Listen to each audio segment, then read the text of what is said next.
আমার স্বপ্নের দুনিয়াতে আপনাদের সবাইকে স্বাগত। আজকে আরও একটা ইনোভেটিভ রেসিপি নিয়ে চলে এসেছি, আচারি পরোটা। এই পরোটার সাথে শুধু রায়তা হলেই এনাফ। এই পরোটাটা নিজেই একটা হোল মিল। এই পরোটার জন্য ময়াম দিয়ে প্রথমে আটাটা খুব ভালোভাবে মেখে নেব। ময়াম দেওয়ার সময় অবশ্যই খেয়াল করব যাতে আটার মধ্যে কোনো লাম্প না থাকে। আর একটা কথা, যদি আপনাদের এরকম নিয়মিত নিত্য নতুন রেসিপিগুলো আমার ভালো লেগে থাকে তাহলে please like, share, comment and subscribe করতে ভুলবেন না।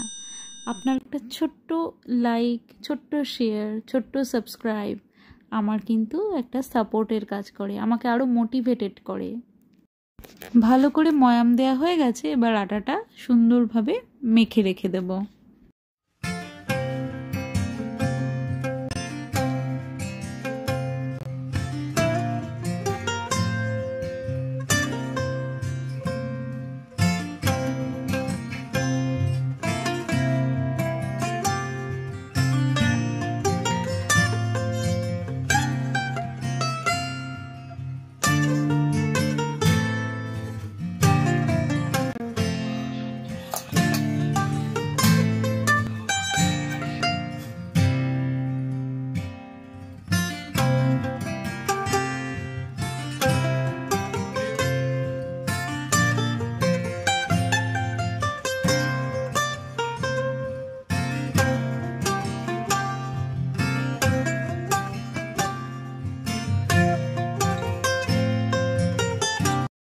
আটাটা মাখাও কমপ্লিট। এবার আমি আটাটার গায়ে একটু রিফাইন্ড অয়েল ভালো করে মাখিয়ে ঢেকে রেখে দেব।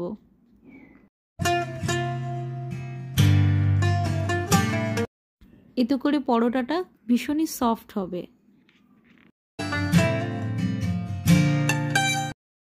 এবার পরোটায় রসুনের স্টাফিং দেওয়ার জন্য রসুনটাকে একটু ঘি আর রিফাইন্ড অয়েল দিয়ে খুব ভালোভাবে ভাজা ভাজা করে নেব।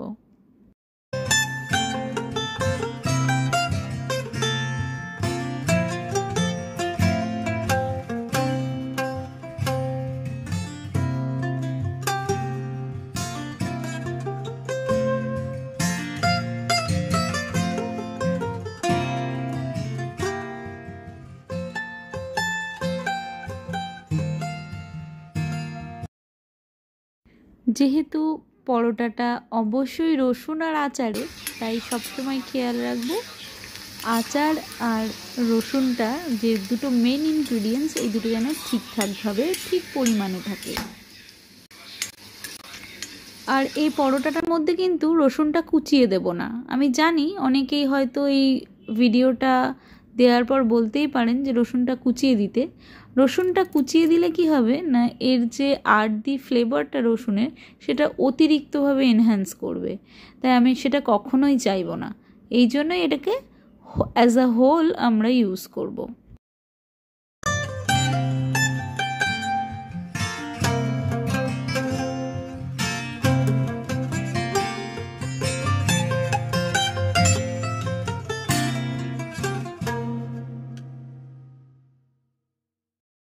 পরোটার স্টাফ আমার প্রায় রেডি। আগে থেকে যে ডোটা মেখে রেখেছিলাম দেখুন কতটা সফট হয়েছে। তো এবার আমি সেই ডোটাকে লেচি আকারে গড়ে নেব।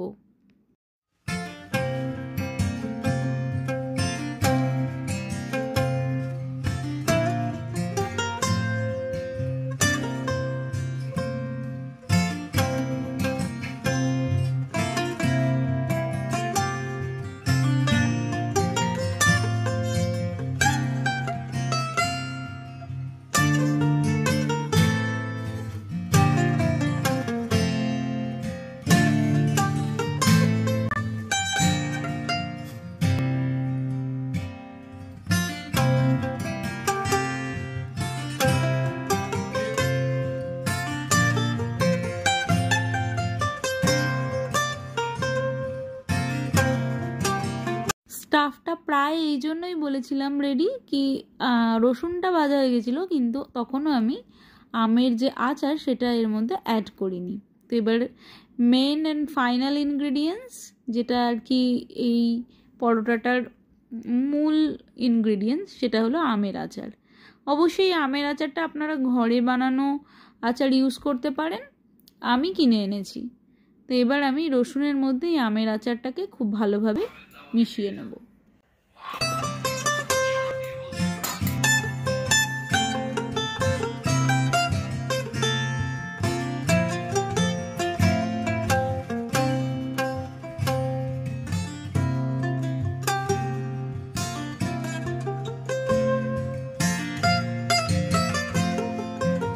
এবার পরোটার আকারে গড়ে নেব।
এই পরোটাটা কিন্তু একটু মোটা হবে, কিন্তু বিশ্বাস করুন একদম হালকা স্ন্যাক্স টাইপেরও হবে। একটু টক ঝাল মিষ্টি রসুনের একটা ফ্লেভার, এটা দুর্দান্ত পরোটা।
এবার খুব ভালোভাবে পরোটাটা এপিট ওপিট করে সুন্দর করে একটু লো ফ্লেমে, যেহেতু একটু পরোটাটা মোটা তাই জন্য একটু লো ফ্লেমে ধীরে ধীরে ভেজে নিতে হবে।